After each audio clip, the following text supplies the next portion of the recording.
Hey, yeah, I'm streaming. I am streaming, so give me just a moment here to press a bunch of buttons, and then I will happily be diving into this. We are going the initial sketch and layouts for the characters are approved, so now I am going into line art cleanup for the time being, and it looks like that's all sitting there. Well, it's got to punch all the twits and stuff like that. So just give me a hot second here to punch my signal, and then we'll get on into getting on with it. So here, and then here, and then boop, and then nope, and then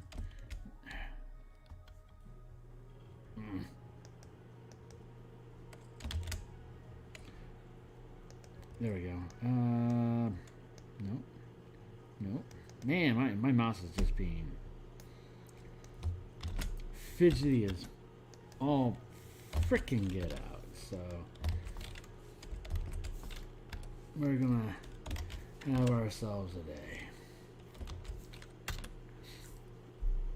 And bloop and bloop and okay, so we're in it. We're in it to win it. I give myself an hour or so. Let's turn that off and turn this on. So yeah, they're pretty pleased with the general layout, and we'll have. I think we can put some nameplates here, here, and here. And I gotta turn off that grid. I was doing some mapping for an adventure I'm working on with Andy, the old goat, and so I had my grid on. I got that out yet. Oh, so I'm going to. So we got Gnome Druid, we got Gnome Artificer, and we got Half Orc Cleric. Believe me, they'll look like them when we're done. And I'm going to bump my volume a little bit, bring that mic in here, set up my keyboard, and we're just going to specifically be working on this character today. So let's see where it takes us.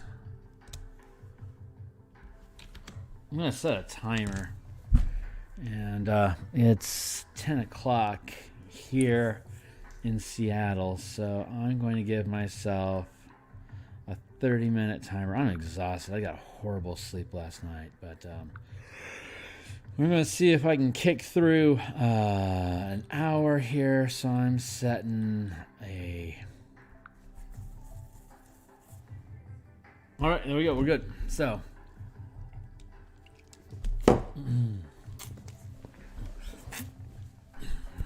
let's see.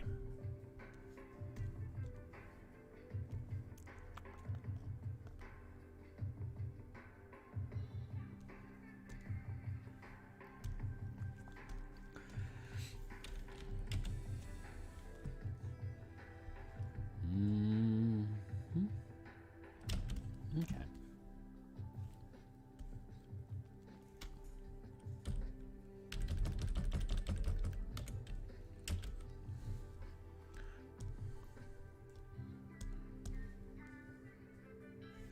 This one's going to be looking forward. This one's looking this way. This one's looking this way. I just got to keep in mind where my angles are at. So let's get angular.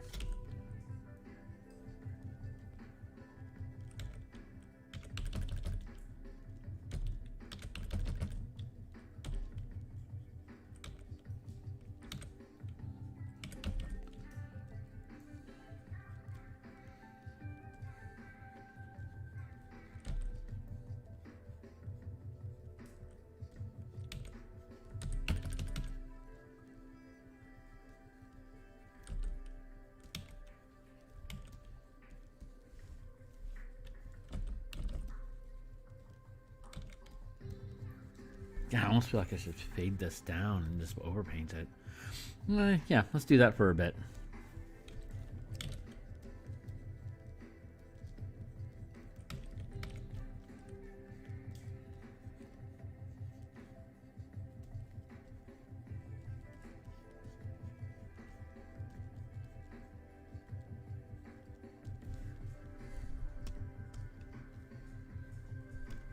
That's all gonna work out just fine.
Leather armor. Druid.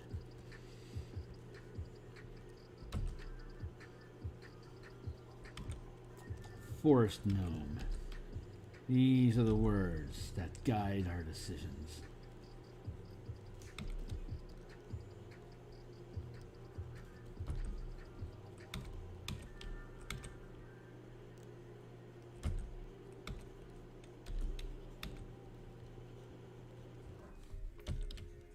No way. No chance. I got work to do. You didn't know me when I was working on the core mechanics. I had 70 pieces of, I had 70 interior art, anywhere from a quarter page to a half page. And, yeah, it was like 67 illustrations in that book, and I got it done in 3 months. It was ridiculous. So I'm actually cruising at a pretty casual production speed right now, but there is a decided difference between when I'm working on a book than when I'm just flying casual, like when I'm doing development and writing versus art production. There's a huge shift in gears. Like I can't sleep anymore.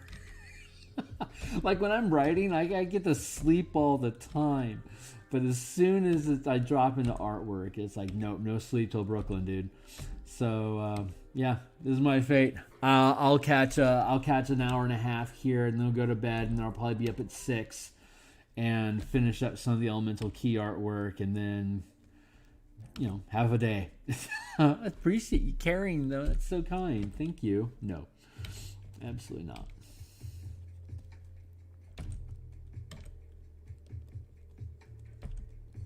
Even if I try to sleep, I can't anyway. I just end up staring at the ceiling thinking about pushing pixels.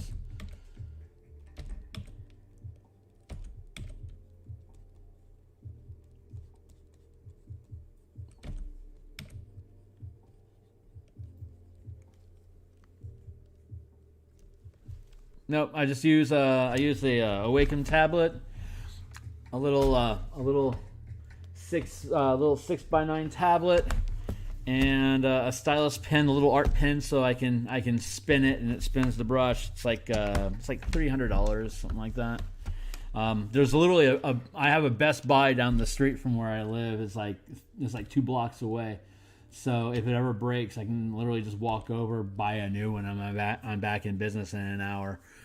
I would never spend the money on Cintiq because I'm too blind. I'd have to rub my nose on the glass to be able to effectively use it. So I have a 32-inch monitor. It's a giant Acer. It was like $1,800. They use them in like newspaper page layout offices, and then the stylus on the board and the keyboard. So yeah, well, I'm super blind, so I have to adapt. Like I bought my first tablet the other day, or rather, I bought it for myself, for my girl, so she could give it to me for Christmas because I knew what I wanted. And that's got Clip Art Studio art program installed on it, and so that's going to let me basically sit like this, and like I'll be like this, and I'll be drawing. This is like how I used to do it in class in high school. I'd draw like this on pencil. So I'm gonna get really old school on the couch watching shows I really don't care about, like Wheel of Time, for example. No, I'm not a big fan of it, but it's something that keeps me sitting still for a little while and away from the computer. So it's a different type of burning my eyeballs out. Oh man, red vines only if I got Dr. Pepper.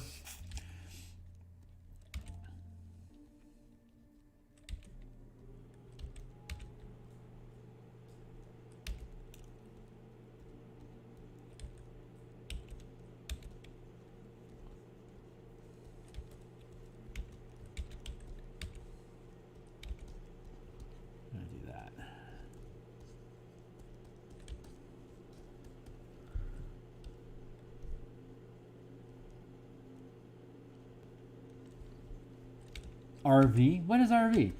Dots per inch is 300 dots per inch. This is a 8.5 by 11 page. Character art commission is here's the full page layout. So it'll be meow, meow, meow, meow, meow. So when this is done, it will be a forest gnome with squirrel companion, and the constrictor sticks the snake. And then we got 10th level, and we got a 10th level Lathandar cleric half orc. And then this guy here is the new rock gnome artificer. That's going to be the armorer build. So he's about to clip into. By the time this illustration is done, he's probably going to gain his armor artificer archetype. His what is it? His specialty. So. And then we got the nameplates for the Lathandar character, and then the gnome, and then the other gnome here. So those two will all sit in. So right now they approved the layout of the characters for the commission, and now I get to go in and detail out the line art for the character. So right on, man. Sleep well, Eric. Oh, yeah. Happy to have y'all. Thanks a lot.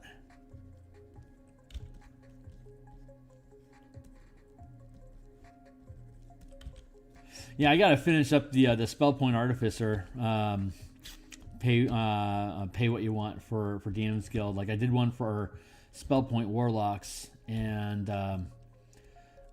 basically building out, just doing the math and building out the spell point progression based on the DM's Guild, the Dungeon Master's Guide, page 288, and Artificer is the next one I need to do because I didn't get any support, and it's got some caveats like spending spell slots to refresh some of its class features, and I addressed it in the Universal Spell Points that's on DM's Guild, but those things tend to do well as separate pay what you want. It's just basically as like promo pieces.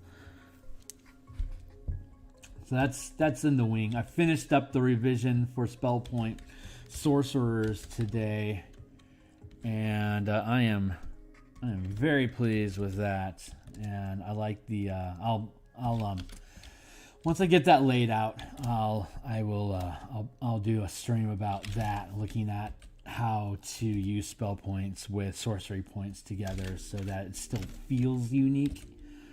But can still use the same spell point mana mechanics that everything else that I do uses. So that'll probably be during Christmas break, and then once I rebuild all the 13 classes, then I'll restructure the core mechanics, tap and tap burn, using the new revised mana mechanics, and then move from there. So I got a lot on my plate. The biggest thing that I'm looking forward to when I finish the Elemental Key book is the Eberron adventure that I've been building. That is an 8th level, like for levels 6 to 8, I think is roughly how it curves right now. But I got a playtest going this weekend not this weekend, on the 1st, Saturday the 1st, hoping to have 5 people on board with me to dig through some of the encounters that I built for it. So me and Andy Healy, he goes by Old Goat. He does a lot of Cthulhu stuff on DM's Guild, but he also is on DM's Guild getting into Eberron stuff. So he and I, we just decided to collaborate on that, and it's going to be a lot of fun. But I'll start mapping and doing all of the interior artwork for that adventure once Elemental Key is done. So like you can see like all the NPCs that offer adventure hooks and like room descriptions and the detailed maps laid out, and I'll do all that on stream. So it'll be a lot of fun.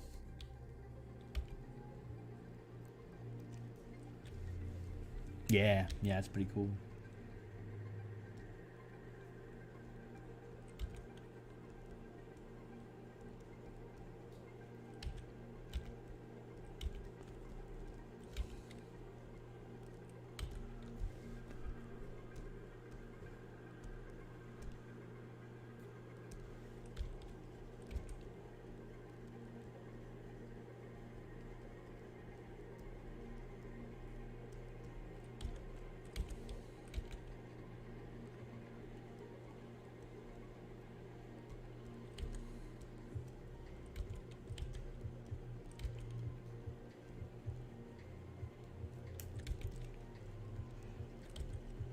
the way that this works is I do I had like a super rough sketch, and then I'll start going over again with a little bit more refined art, like a little bit more refined line art, and then once I get a second draft of this character built, then I'll rotate to the second and the third, and then I'll come back over this character for a third refinement. And at that point, it should be a good enough sketch that the client can say, yeah, I need to have like this type of cup hanging off of his belt or whatever.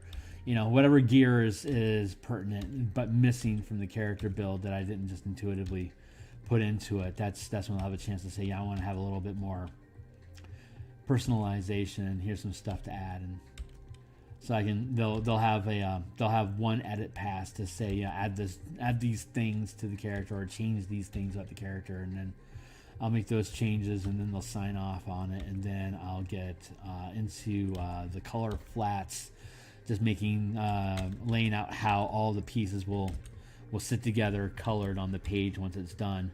And then that phase goes pretty quickly, but once they sign off on that, then it's just raw detail, and then I'll just keep trunking through the details until until the muse goes away and it's done. So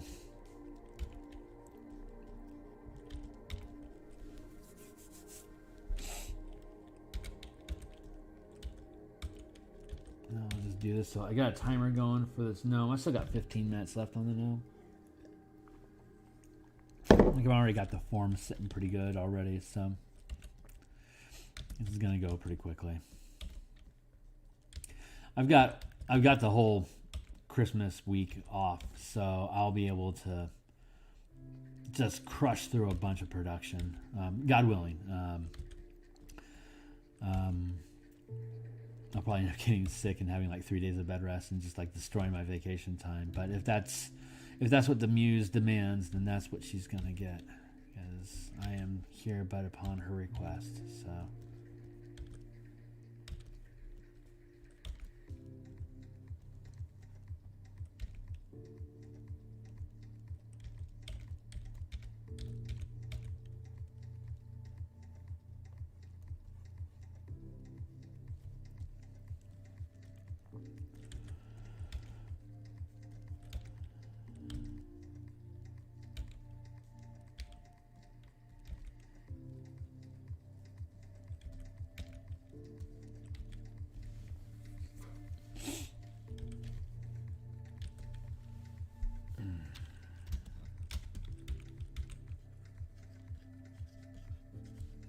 I don't have to worry about doing the whole character, because it's once you get past the waist, it's not really important details anymore. I will take that back, though. I once had a cobbler, a psionic cobbler from Sigil that I was playing in 2nd edition using the old the Psionics handbook, Psionics, and he had impressive shoes, very very powerful psionic boots that he would walk dimensions through. So I had an emphasis on his boots when I draw it. Otherwise he looked like Sam Elliott. It was like Sam Elliott with like Kiss stomp boots. That was so funny. What a character. Oh man, it's so ridiculous. The original Planeswalker.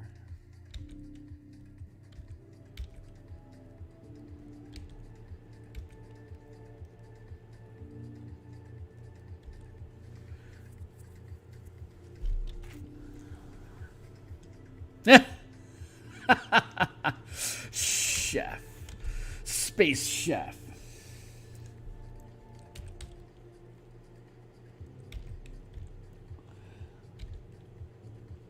Yeah, he was a psychoportation specialist, so he had all the dimensional stuff. He had like the dimensional screen and the plane shift. And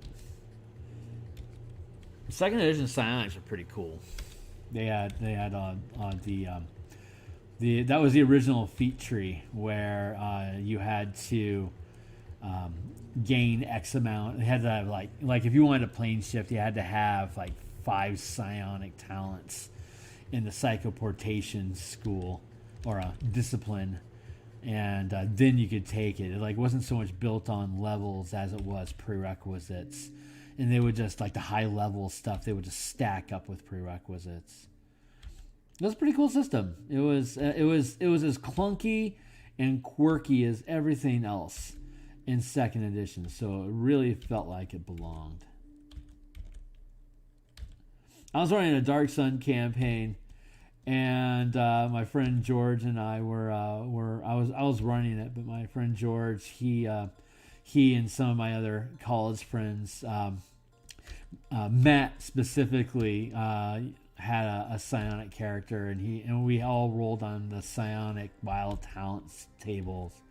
And back in those days, it was like if you rolled a 99, you got to roll twice on the table, and if you rolled 100, you got to roll 3 times. And he rolled 2 double zeros, so he ended up starting with 6 psionic powers. And the way that rules worked was that you got enough mana per power to be able to use each one once. So he ended up rolling some like disgustingly powerful stuff, and ended up having like at first level had like 50 mana, and was just like completely OP. It was so ridiculous, but it was so fun. It was just so outlandish, so much fun.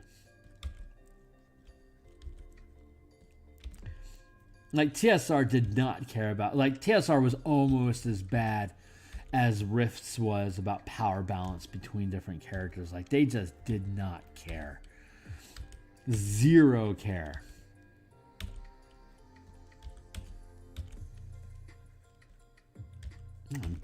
I'm digging this.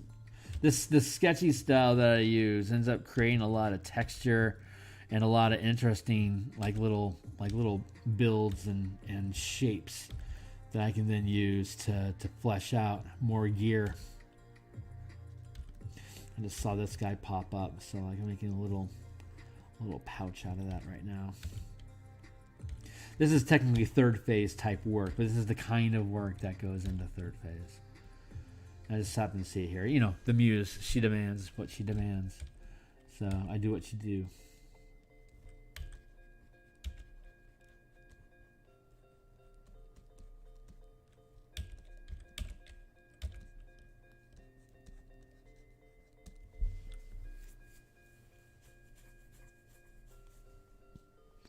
Yeah, it's the 5th edition is, they have not cracked that code at all. I love the Mystic because it had that same kind of idea. That was really old school roots that they were playing with the Mystic, because each of them had their own discipline, and then each discipline had its own kit of different abilities that you could attain. It had like 6 abilities, something like that, and they each had a different mana cost. And but the class scaled because you could only spend so much mana per ability at a time. So like you could start off with something that would have a kit that would have anything from 1 to 8 psionic points to activate, but you at first level you can only use 1 point, right? So I think that's how the playtest worked, if I recall it correctly. One of my guys was playing.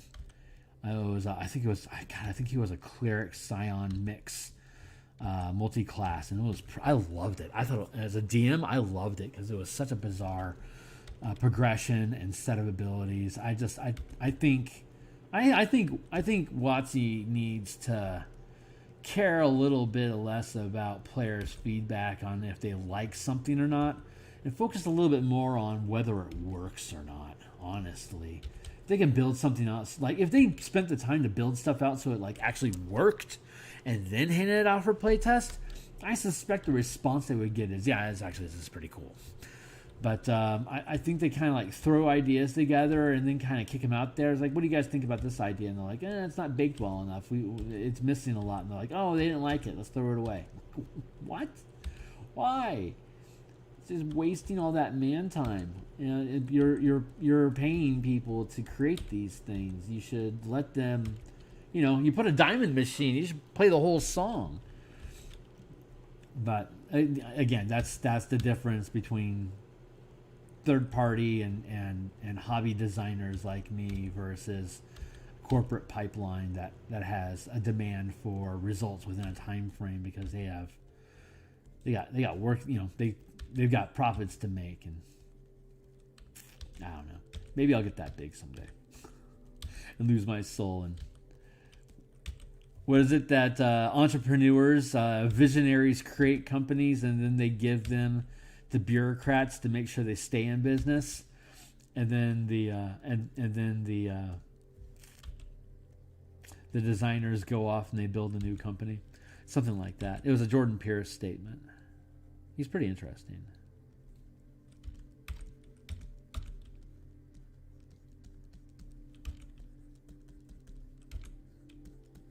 And you see, I had some squiggles, but now those squiggles are starting to turn into different shapes. So here and here. So I think I'm almost done. How this guy is sitting. Build the armor like that. It's just druid leather. Nothing too exotic.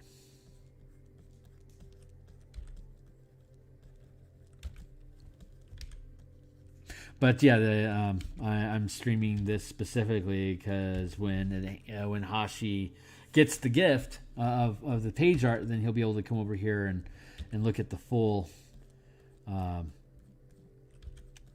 entire process of building it. So not only does he get the page of art for his characters, but Haschi, happy birthday, man! I'm doing this all for you. I am losing sleep on behalf of your team. So Team Essex, go. Essen.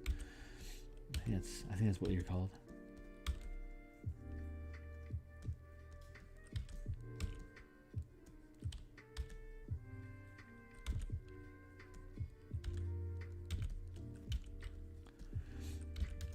See, that's how that's how the details get dreamed in, because I just do a bunch of squiggles, and then when I change my perspective, the different objects start popping out, and then I can take all of this and I will cut it out, and then I'll paste it in, and then I will like shrink it up and tilt it, and now put it like that.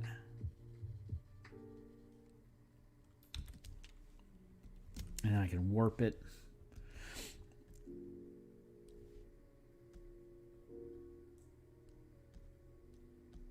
This is some serious Todd Lockwood stuff going on right here. There. I'm gonna have to change the nib on my pen sometime soon. It's starting to get all sharp on the edge.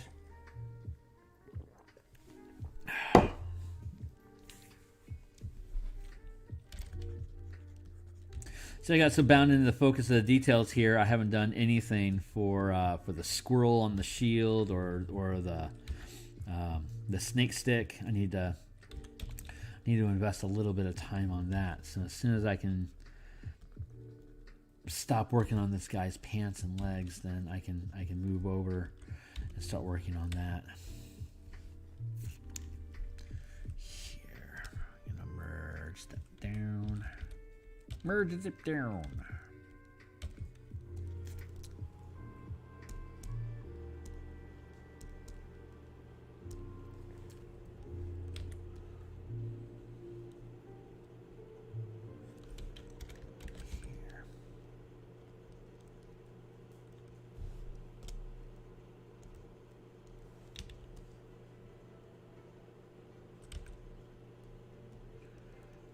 Drop that shoulder a bit.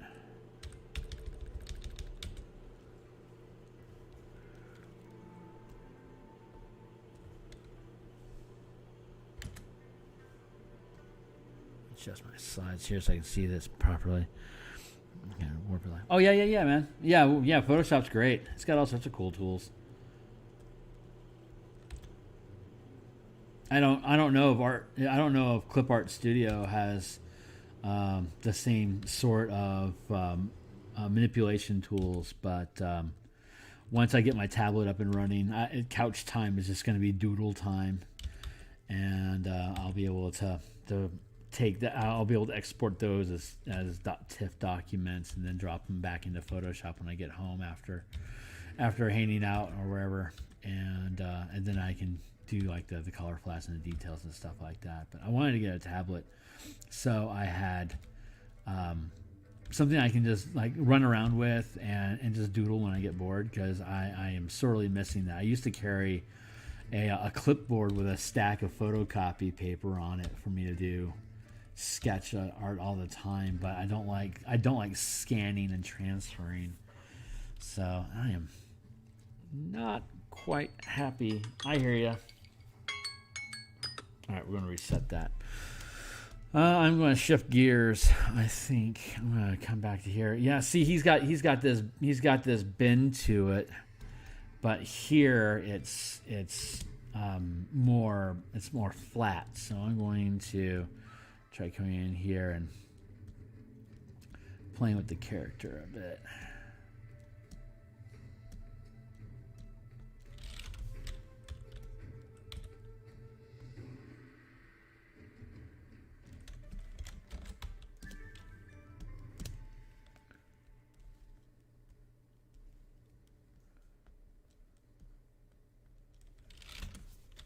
There, see, I'm getting that bend back in. And he's got a little bit more expression to him. And now, when I put these feathers in, this is from a Cholt campaign. So it was like all out in the jungle. So he's got this this feather motif going here. And he's got his components pouch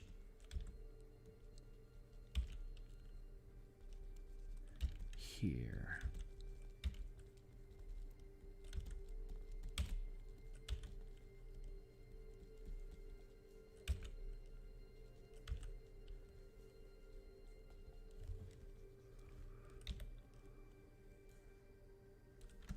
Take that, cut, paste.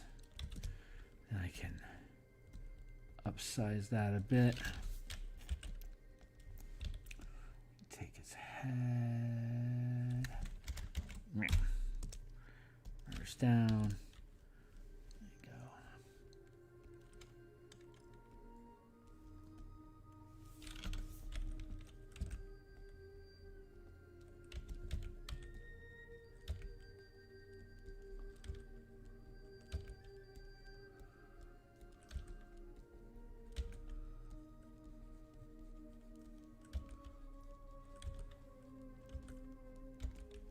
All right, so I'm pretty happy with how he's sitting right now. I mean, like, this is just a second pass.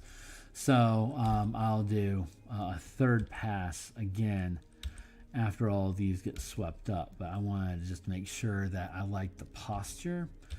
And so now I'm going to move on to the shield.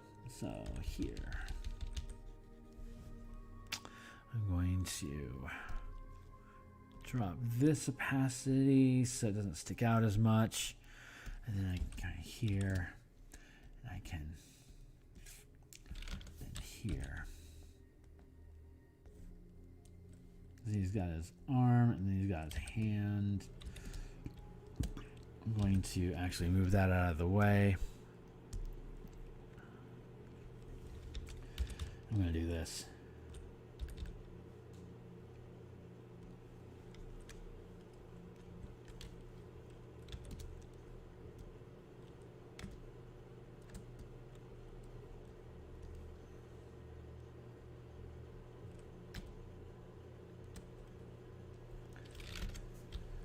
There.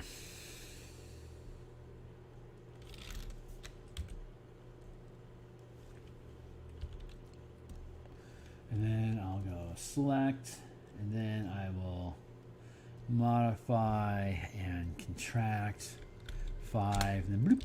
No, it's just noble. Super easy, barely an inconvenience.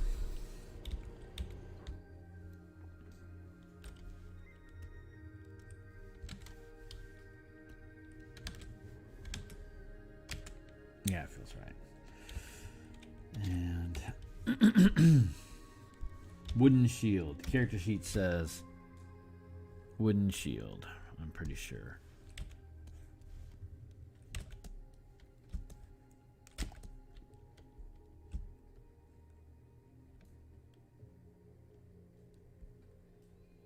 crowbar, healer's kit, belt pouch, coffee, wooden shield. There you go. Scimitar. So I'll drop a scimitar on his belt. But I want to get the squirrel. He has squirrel companion and a constrictor snake staff. I want to make sure I make that.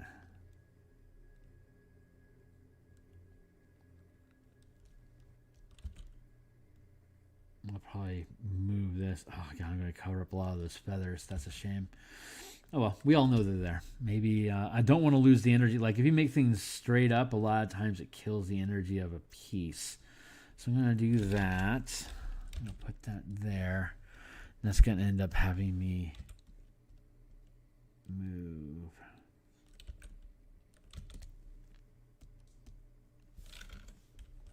this arm offline, more like that. So I can come back over into here. Here, and let's see how the cleric. Yep, so that's perfectly fine for me to do that. I can build this here and have the snake still inserted and not interrupt how he's forming. So that's good. So we're back into the shield, and I want to look at Haschi here real quick.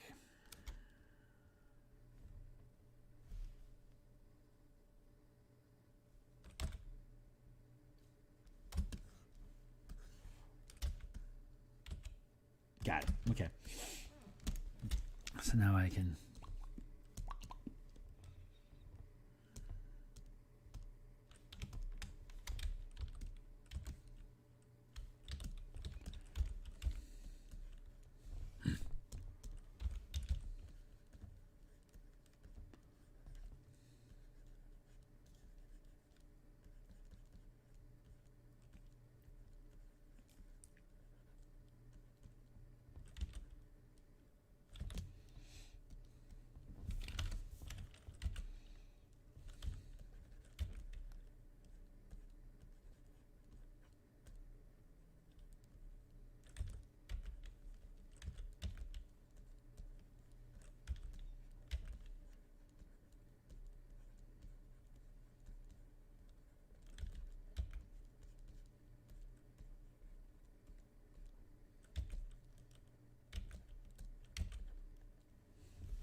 just like that.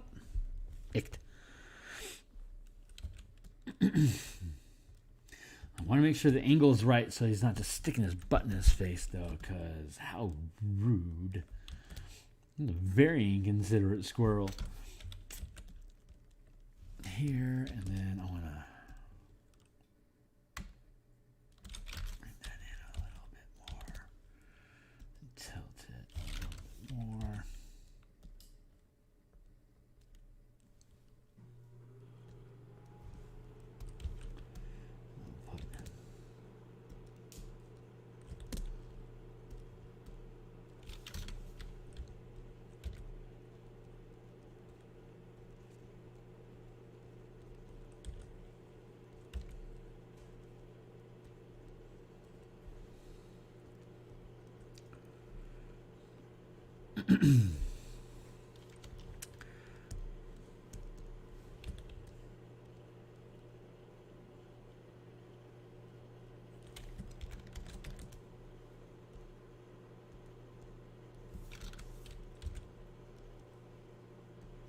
Tilt his head a little bit. It won't look like he's looking at his butt, but that he's looking just past the squirrel. That's important. You gotta do that. So you don't want to have a squirrel butt in your face. That's just super rude.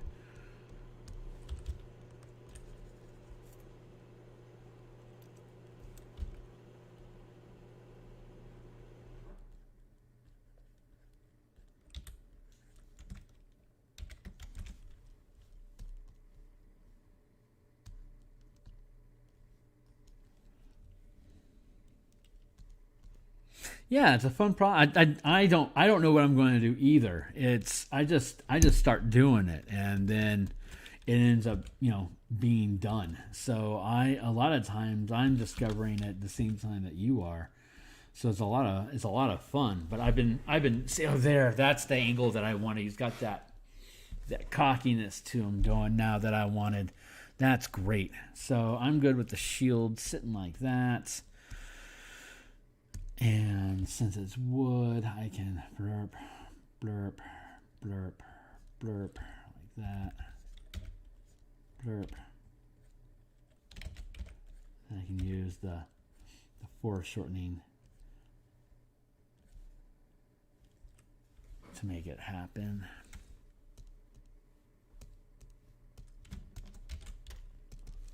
So that'll be shield and gnome. And this will be trash.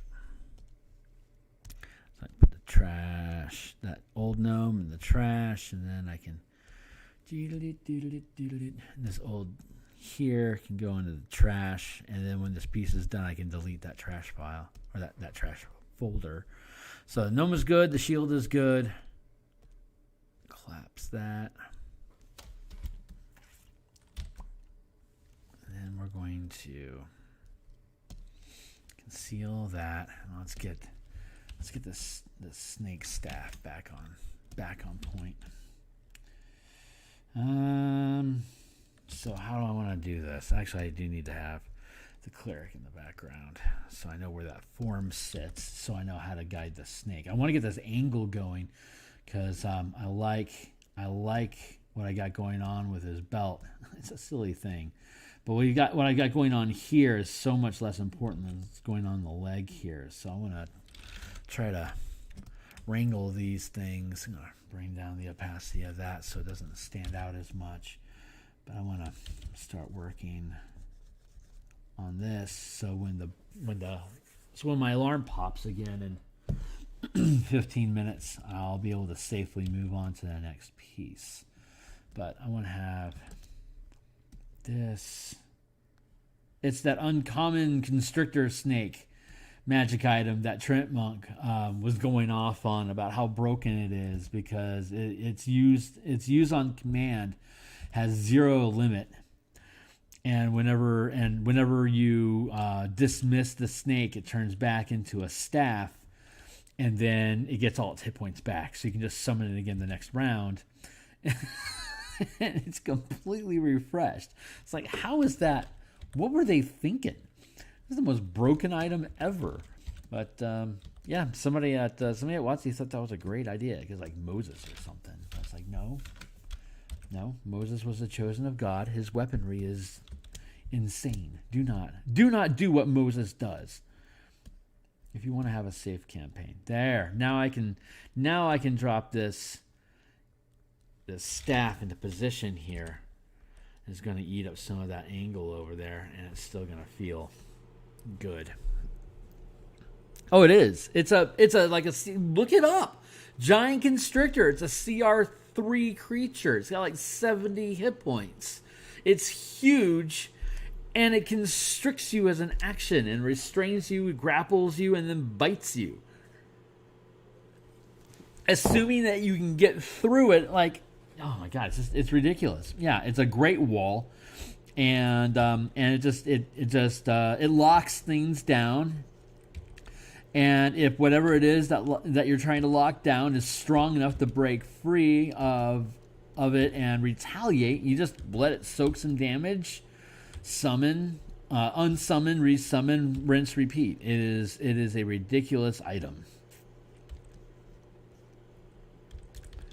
I do not recommend having that inserted into your game unless that's like a tier 2, like that's like a level 9 to 15 item. It's but I think it's only uncommon, so it's like, anklet like that. He starts to. I'm gonna have to pull this together here to see how everybody else is sitting on the page. It's not horrible, but it's not what I want. I like how the constrictor is sitting.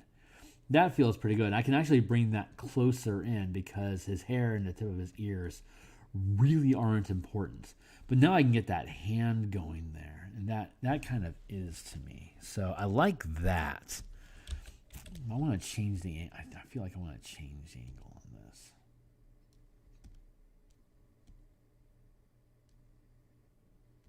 Where'd my music go?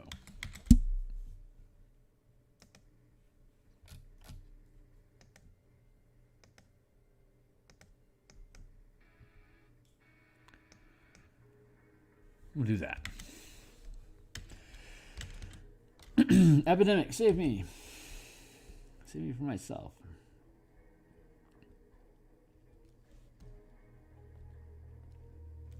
I could do a receding.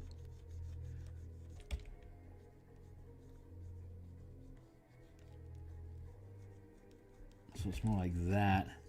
Or even better, I can get it tilted. But then, yeah, that's what I'm going to do. I can tilt. Okay, so I can have his arm standing further out, but I can have the staff going behind him. So it's like that. Yeah, so it's like that. It's like.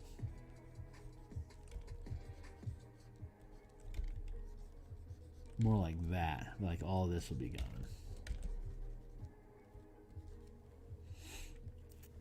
That actually feels pretty cool.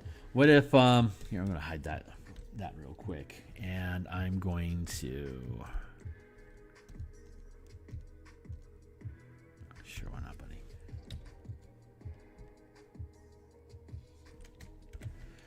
Cut that out.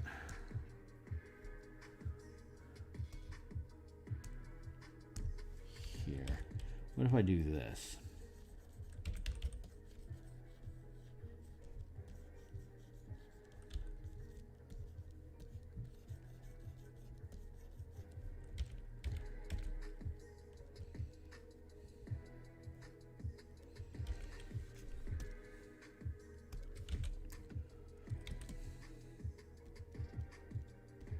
I'm going to have the snake like that. So then the snake is coming down here.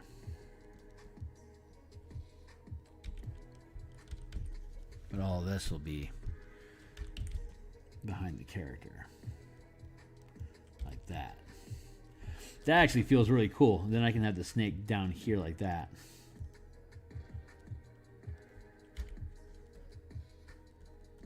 So he's got this mask going on.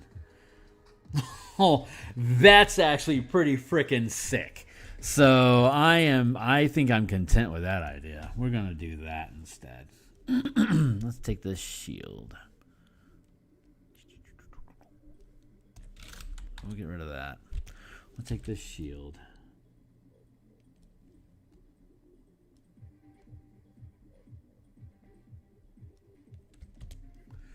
How does I tilt that a bit?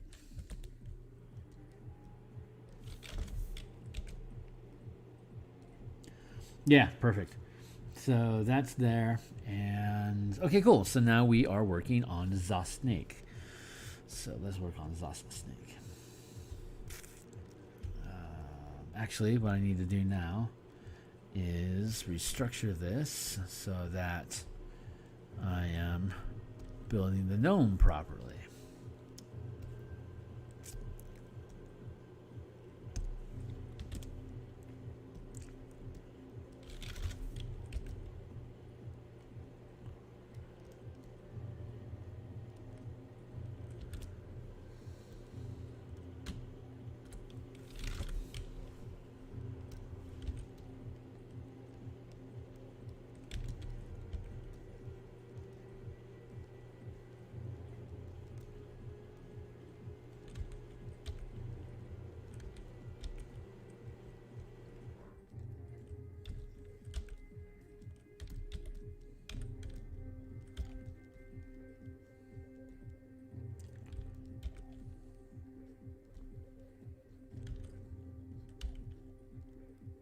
Like that.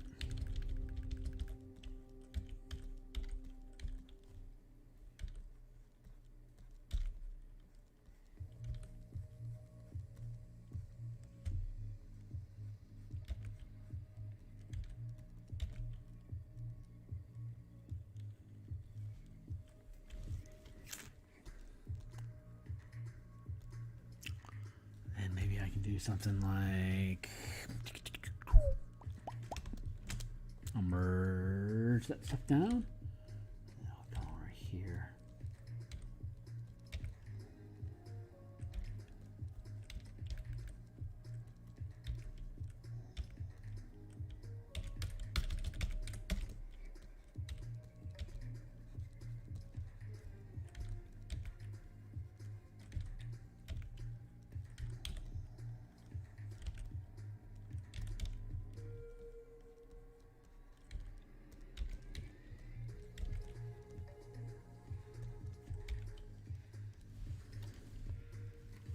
Yeah, like that.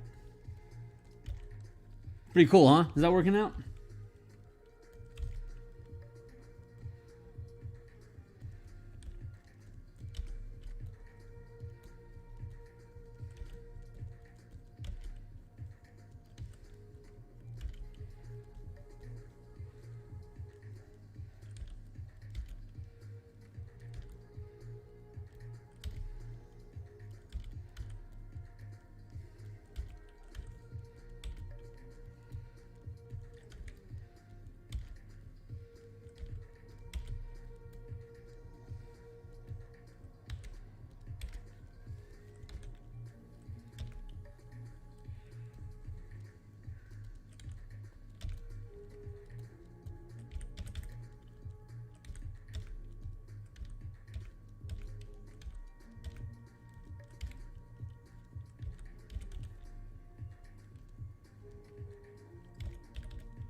Yeah, this guy's just getting sick.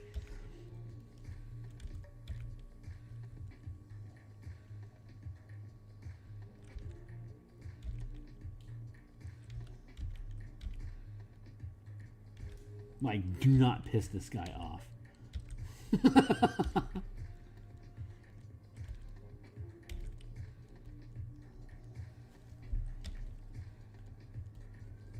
Do not make the gnome angry.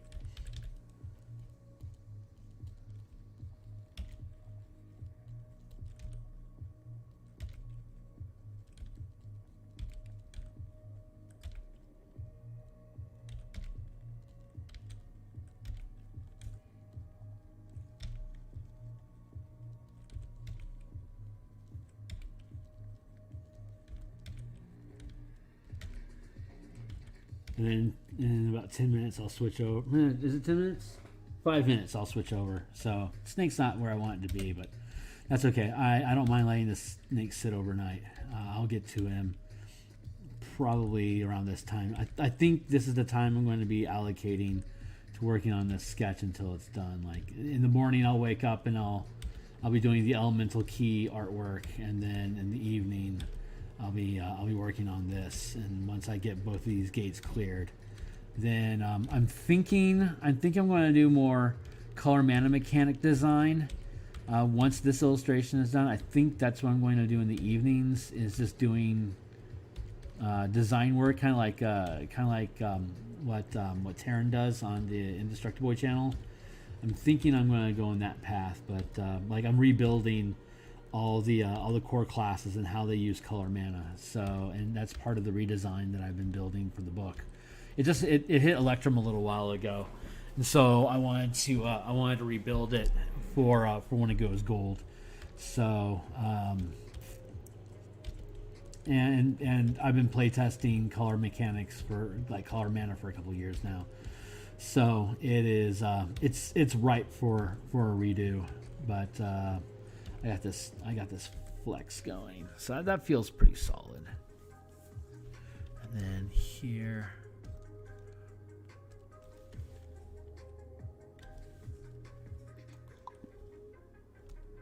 meow, double meow, yeah, okay. Here, no, here.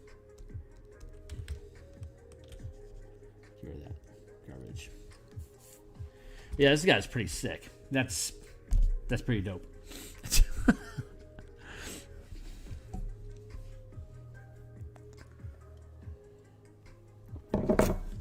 I don't have time to play, but I watch Covert Go Blue and Legend VD on. Well, I don't watch them. I listen to them while I'm painting most of the time.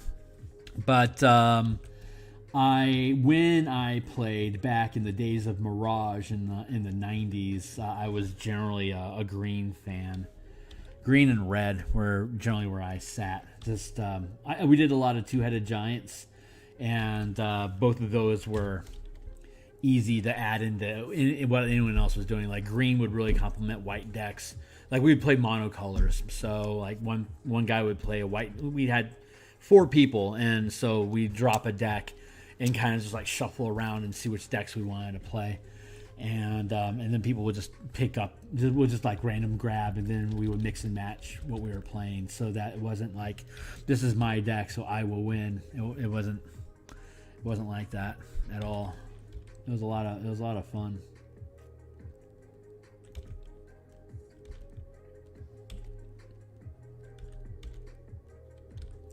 But these days. I like a lot of white, and I like a lot of black deck builds. I'm also a huge shrine fan. 5-color shrines, love shrines. Super cool to have win conditions where you don't necessarily have to attack your opponent. I like the creation, like the Kalistar Creation Fair, where I think it's when you build artifacts. It gets a number of counters on it, and then the counters turn into hit points. And when you get to like 70 hit points, you automatically win. So like alternate win conditions, I think is a lot of fun. And in mill decks, I like a lot just because they're just mean. So I like the Bushido mechanic, or sorry, the ninjutsu mechanic where you attack with something and you swap it out. Because Lure was one of my favorite green cards back in Mirage, where it was an instant spell where you would swap out one creature for another creature, and you would attack with haste. So you bait people into fighting you, and you just fight stomp them, and they didn't see it coming. It was great. And token decks I love. I like a lot of the Artificer. I like the Artificer buff decks where like creatures would buff other artifacts that you had on the board. Slivers, I love slivers. Those are always fun. I like cats for a while. White cats with the Feldar hunting grounds where it would spawn cats every round. Yeah, they are. It's like that's what I love about Tasha's Hideous Laughter. It's like mill 20 mana worth of cards and a pop. It's like, oh god, that's just so dirty. Such a freaking cool card. I am almost out of time for this build, so I'm gonna shrink that down there. And I'm going to take both of these. I'm going to drop that a little bit there. And then I'm going to... I got his hand built right. I can put in the crook of his arm. And have it go back here behind him. Stick out there.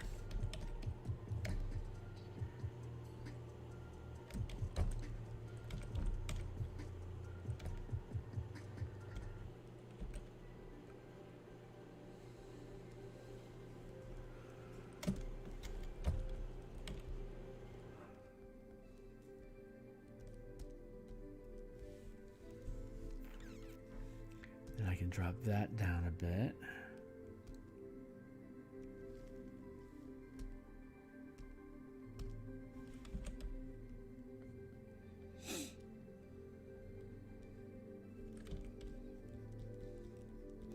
And then I can have that snake fitting into the crook between the staff and his armpit. So I don't have to worry about the physics of his arm anymore. Oops. I understand, my lord. I am going to just give this another hot minute. And then I'm going to switch over to the Artificer.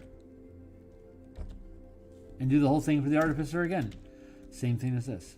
It's just You just keep rotating around. I mean, this is already pretty goddamn advanced just for like a second go sketch. I could pretty much just hand that guy off as he is right now and say, that's what I'm thinking. Are you cool with that? And they're like, yeah. Then I'll drop color into it and then I'll detail it. I could probably have him done like that character as like a standalone sketch. Without the snake, I could have that probably done in 2 or 3 hours, maybe, depending on how sick I want to get on the details. But adding in the snake, it'll probably take it to 4 hours. So, and then it was about maybe like a half hour or so of ideation to build the rough sketch that we started with initially. And then I just spent an hour now building that. So it doesn't necessarily take a long time to do it, especially when you know what you're doing. I mean, I no brags. I mean, I've been painting for 30 years, so I get the gist of how to do sometimes. Not to say I don't get stumped, and I certainly have to use reference images a lot just to make sure that what I build isn't a waste of time. Like if you get the physics wrong on something, and you can't just eyeball it and you aren't using a reference, what you're doing is you're wasting money. So the more of these things I can produce, the more viable it is for me to set up an alternate, a retirement fund, because the government's not going to take care of me, and I don't make enough money at a day job to ever retire. So this is like my retirement plan. Make money on art, and then sock away it up, and then put it away in the company 401k.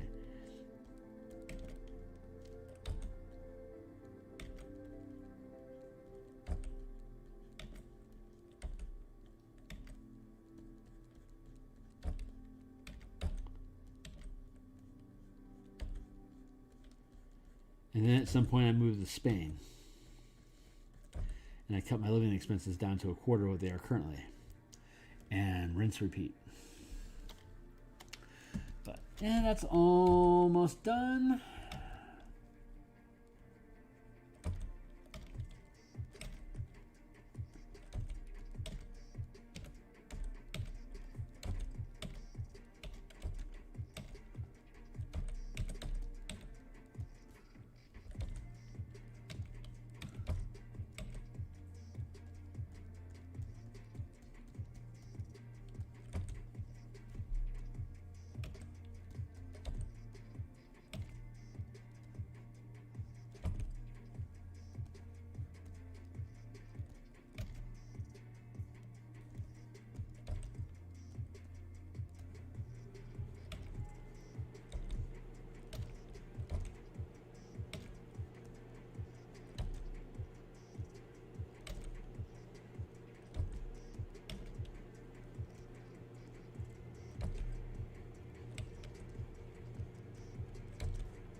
So there's that. I can get rid of that.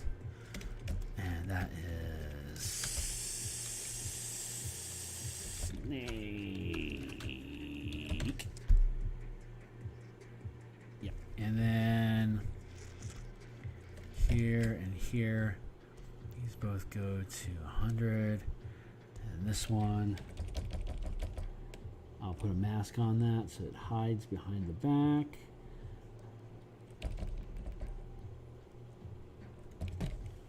And then the gnome, I'll do the same masking process here.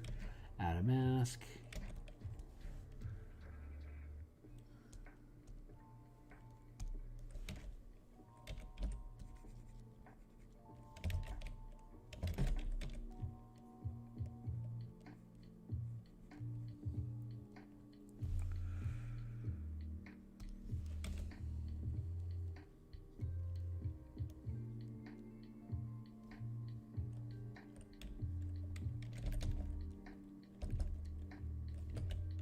Yeah, like that. That's the character, basically. So that's him. Now we're going to collapse all that. We're going to drop this guy back in so we can see how it sits. may need to like drop it down to here. So actually that means what I want to do is bloop, grab this and then grab here and drop it to here. So there you go. That's how he sits. And if that was just by itself, it would actually be a little off balanced. So like I'd have to come in here and I'd have to build out his leg so that it's here, so it has that angle, but it's going off the board, so it's not important because I'm going to have the cleric here, and he's going to have the Lathandar shield here, which is going to help balance that out. But that's not what I'm worrying about right now. Right now, I'm going to get into the Artificer. So what time is it here in Seattle? It's 11 o'clock in Seattle. I got another half hour left in me. So so I'm going to do the same thing with the Artificer that I did with this guy just now.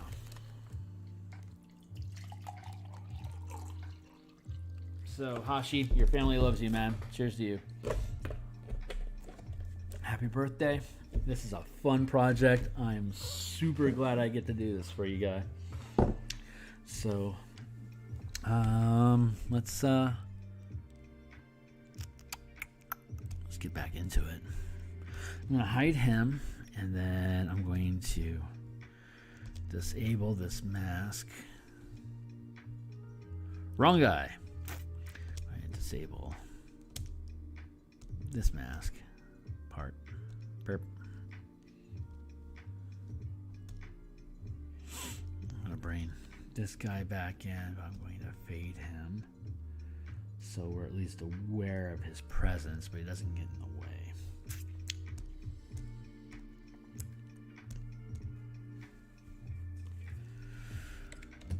I'm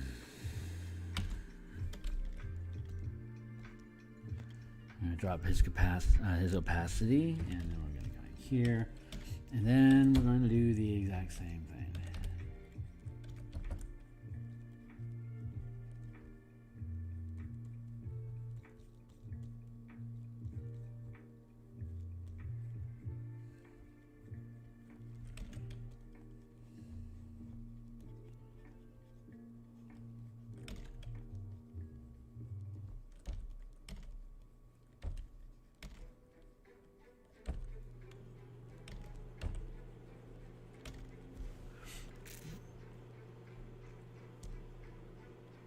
Now I'm a big Warhammer 40k fan, so that's where I'm drawing some of this inspiration from. Because they're just too cool.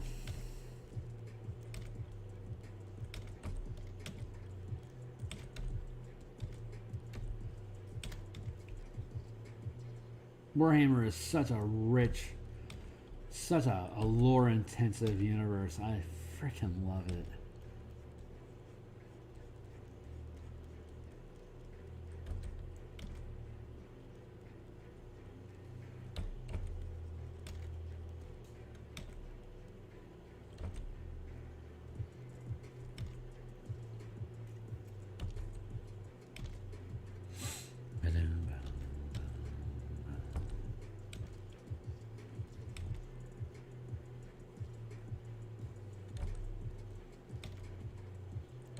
Once I finally get done with all the mana conversion books, then I can get into more niche stuff. Like niche stuff doesn't sell in Demons Guild so good unless it's got universal appeal.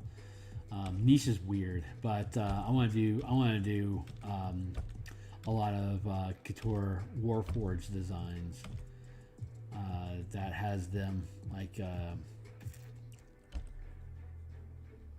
Using spell slots, so, or I always use mana, but it's the same thing. Spend a first level spell slot, or spend a second level spell slot, or a combination of 4 spell slots to activate X ability. Like a Guardian Spirit Shield or something like that. That's the kind of design space I want to get into with Warforged. I had an Eberron Warforged campaign that was like a future tech campaign where. The drive of the missions was to the Warforged didn't know the war was over, so they were still active, and they had been AI controlled bunkers full of Warforged that would be basically control points in the war, and they were awesome for salvage if you could survive going into. If you can go into one of those bunkers and pull tech out of it, it's worth a fortune. And they had a Warforged character, so he was always looking to upgrade gear and build an army out of it, so they could build their own merc campaign out of rescued and rehabilitated Warforged and docents. So that's something that I aspire to build a campaign out of, like a toolkit. Like an Eberron, like Eberron has those salvage missions that were designed on the DM's Guild. I want to do something along those lines, but it's all Warforged tech, like high super tech, all spell point powered abilities and independent chassis and different constructs of anywhere from tiny to huge size, and just have them all kit out. Like the whole campaign is about salvaging Warforged tech. And building stuff out of it with artificers and things. So I think that'd be a really dope campaign. Yeah, just crazy amounts of flavor. I love Warforged.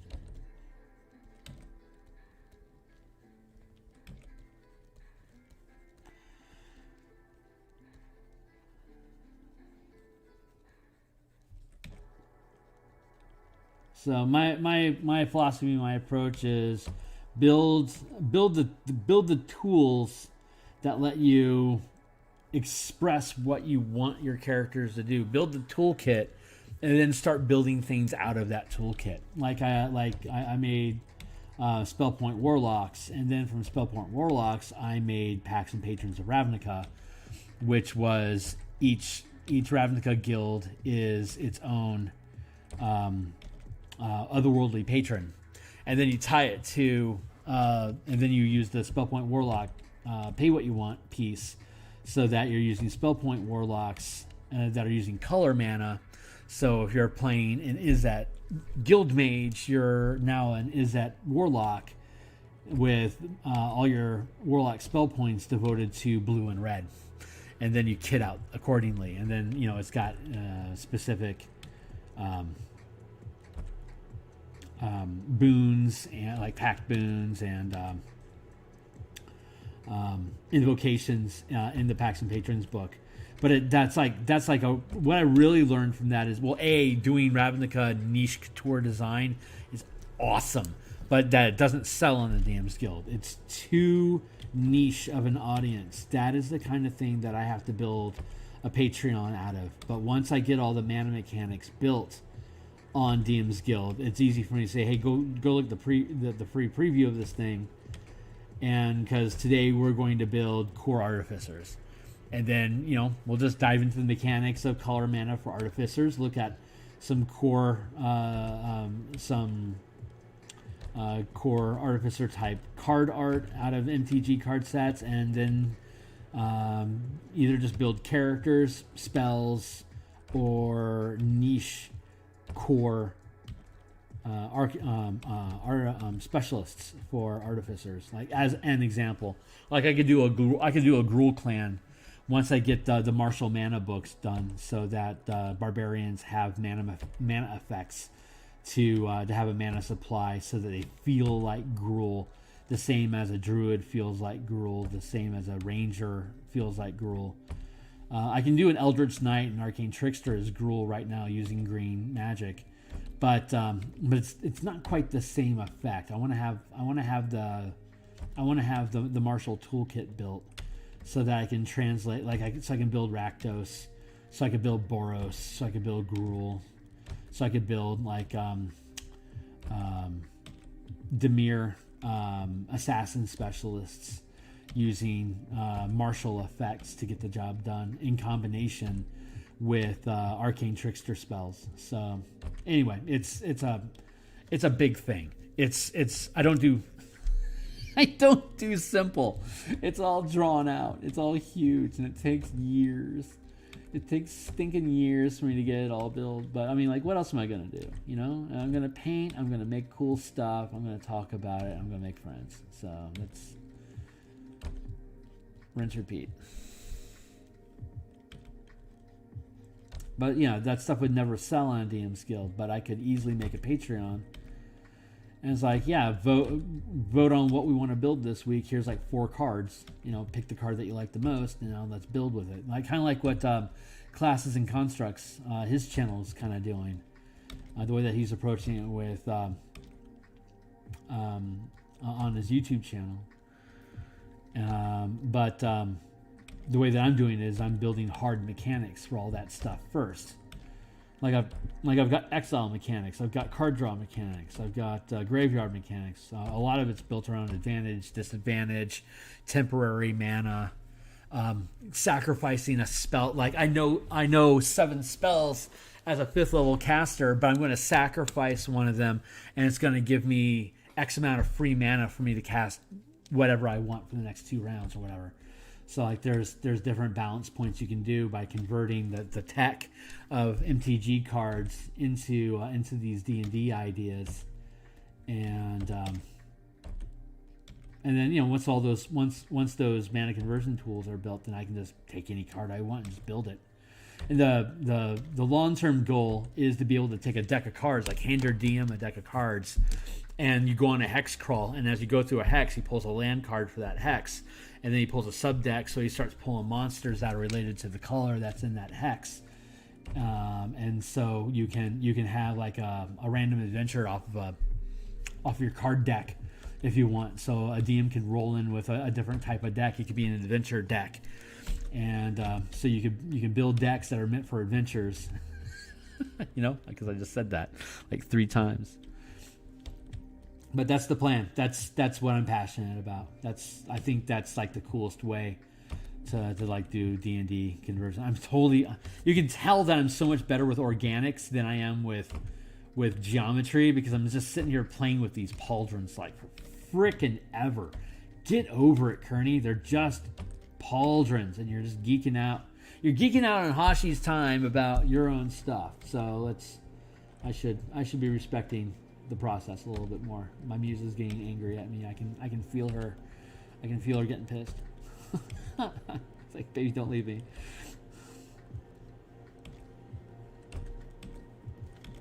So back on track. We're making mecha. We're over here. We're making mecha. That's like a deep dive into what I hope to do. But so far, pretty much everything I've talked about on stream, I've done. So it just takes a year or 2 for me to get it done. So it all comes to fruition. It's just gotta have the passion, man. You can't have a timetable. You can't have a supply chain. You gotta have the passion. It's the only way this stuff gets done.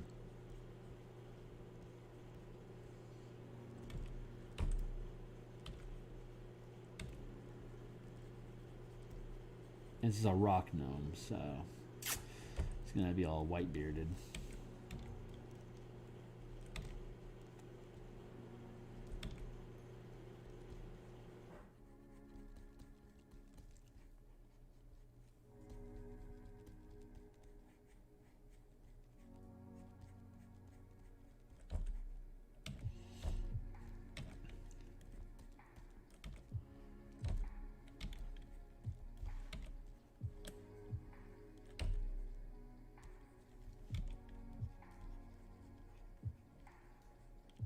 This is turning out A-okay.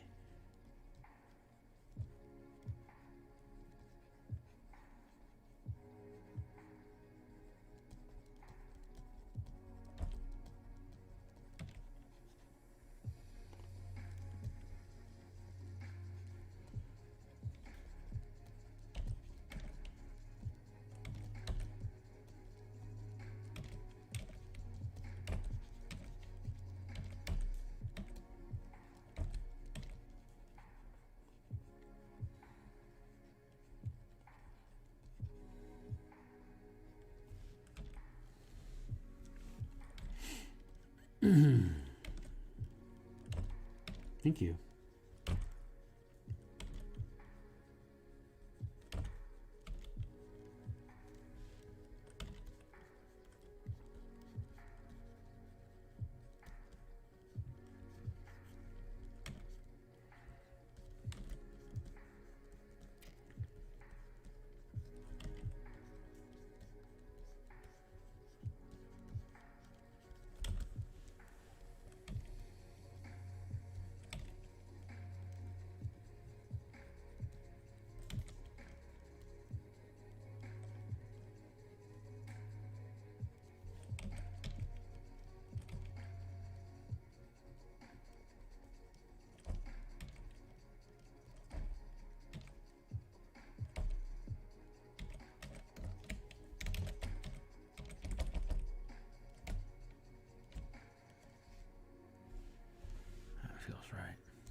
sketch.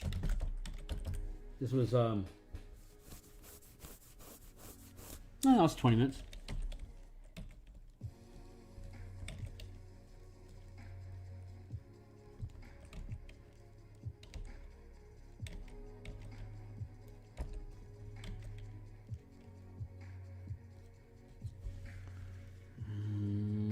Yep, not liking them legs though.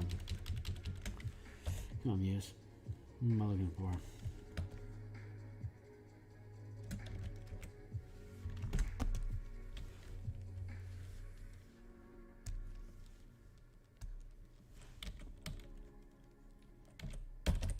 She's angry that I'm using too heavy a line weight. Gotta make it, yeah, gotta make it thinner.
Yeah, so far so good.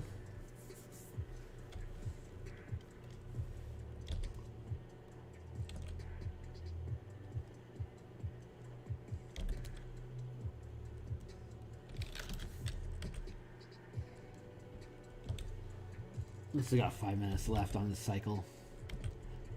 But I think this is gonna. I think this is where I'm going to end it. I think I've had a pretty good run for the night, and so once this alarm pops, I'm going to go ahead and just wind down and do outros. Like outros, I just say goodbye. That's my outro. Whatever, dude.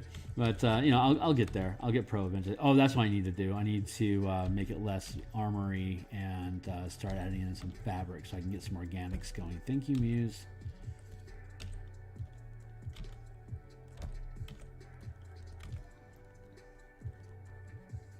There. That's feeling better already.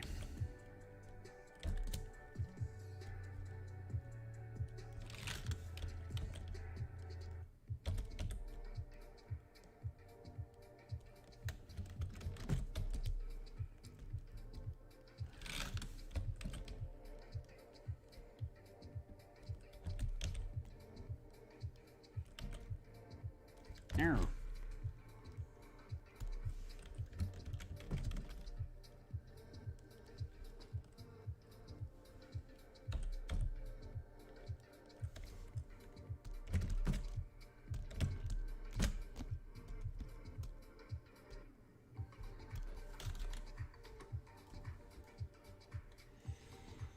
Don't tempt me.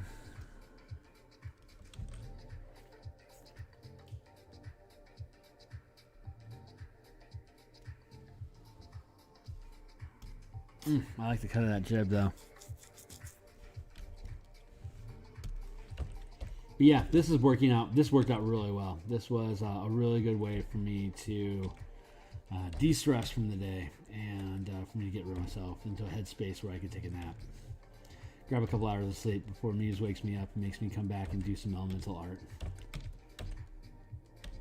So I'll be back in about 6.5. I'll be back in about 7 hours to do this again for another 2 before my work day starts. Give my pound of flesh to the man.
God, I'm not even on screen. Come on, Kearney. Figure it out. It's not like I'm looking at the camera or anything, but still. You can at least see my head, right? I mean, come on. Just the worst.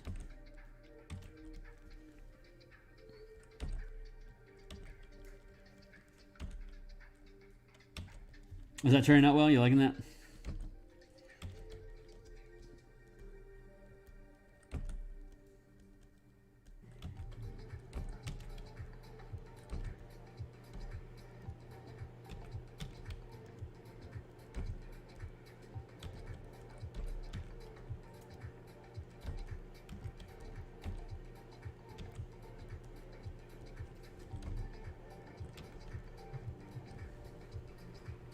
Yeah, it turned out really fucking well. I gotta get the gnome. I gotta get the gnome in there. So I'm going to see. I'm gonna burn a few extra minutes. Just get him in here.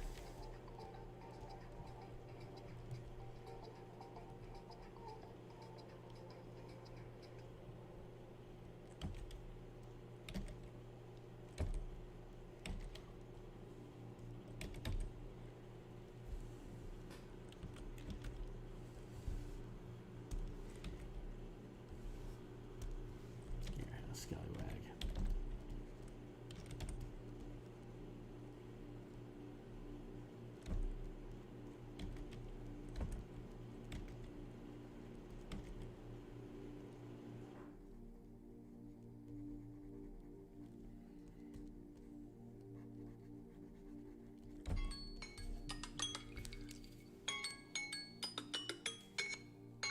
Yeah, I'll get his face okay.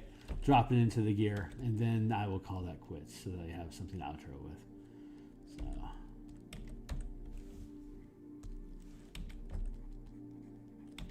like 5 minutes, maybe. Hopefully I don't end up mashing on this too heavy.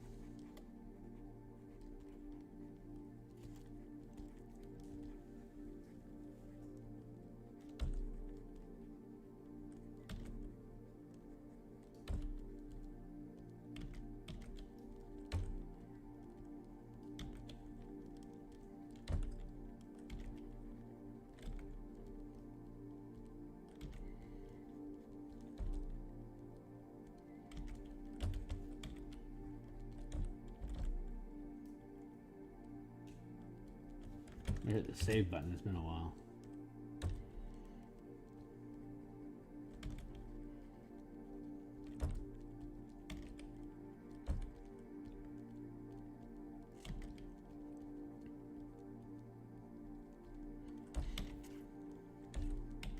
One of the 3E campaigns, Underdark campaigns I had run in 3E, Druger could had enlarged, so they could become size large from small to large as an action if they wanted to. But in this campaign, instead, they all had mecha, so they were running in large size power armor like this.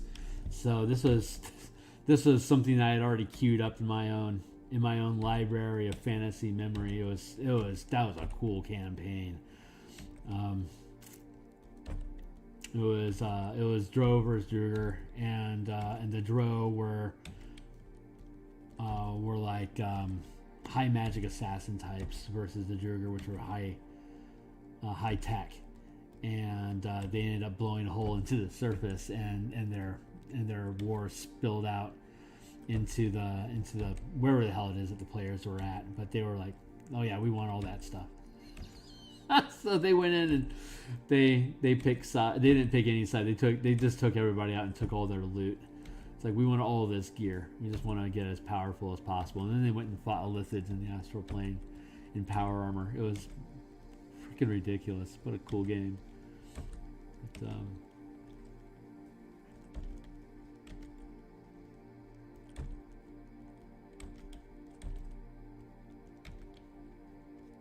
I hope 5e gets as robust as 3e was in just crazy stuff, crazy ideas, crazy campaign leads, crazy crazy mechanics. I hope they stick with it long enough to get just splat crazy, because once you start kicking out a ton of splat books, it just everything just goes insane, and then it's just like, well, yeah, everything's just OP. So you're just basically playing riffs with a D20 at that point instead of percentile dice. And I loved riffs.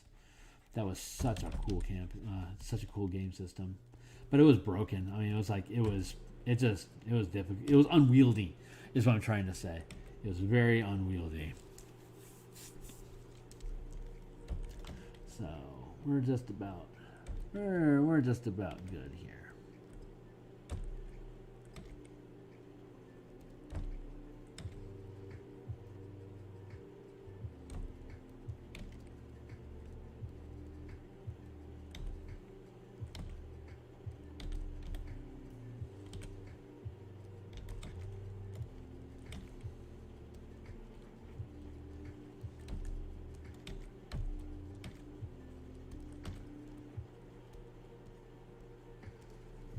There. Now let's drop in the power armor. Oh my god, yeah, that is complete boss. So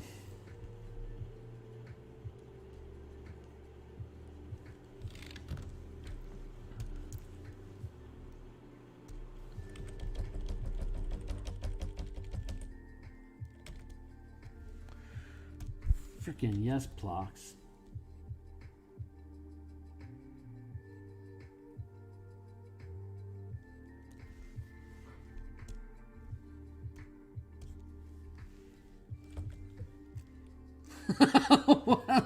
Freaking badass. Oh man, I am very satisfied with today's session. So I got 0 crates, 0 complaints.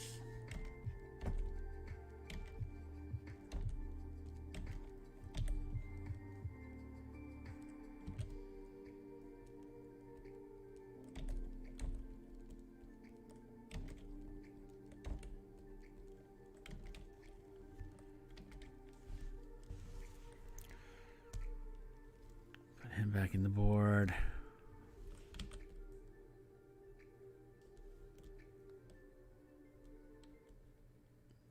Just here.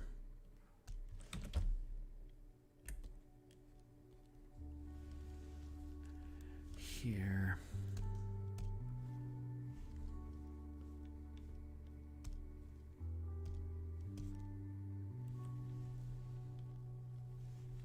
This is going to be such a sick picture.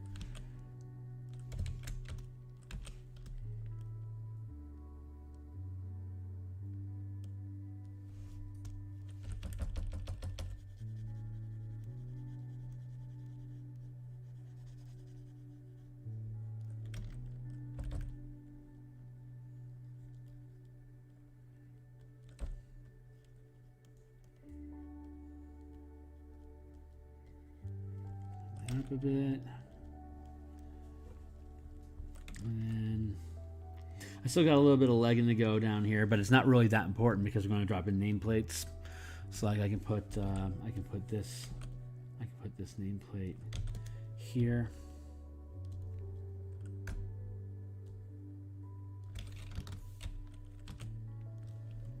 This character, and I can put NARP.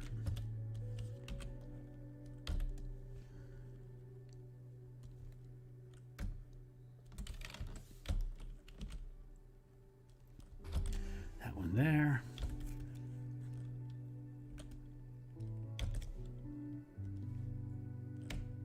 Here. And then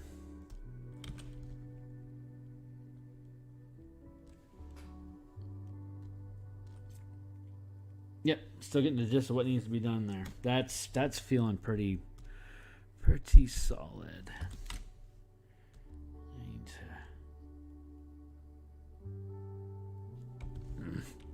to make sure these things are all stapled together. And then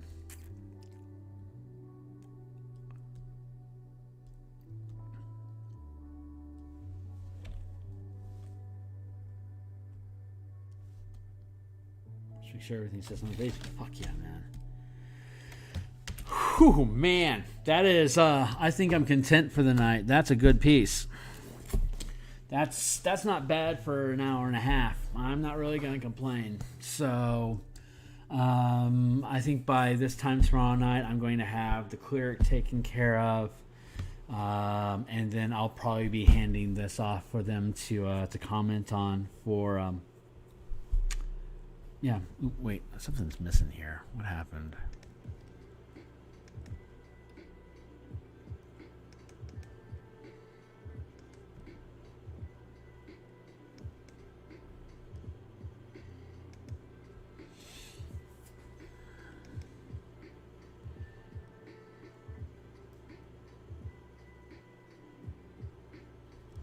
Yeah, that'll work. Okay, there's still got some work to do. Again, I got another pass to go through, so I'll clean that up. But yeah, as far as just like sketching and stuff, that's pretty fun. So,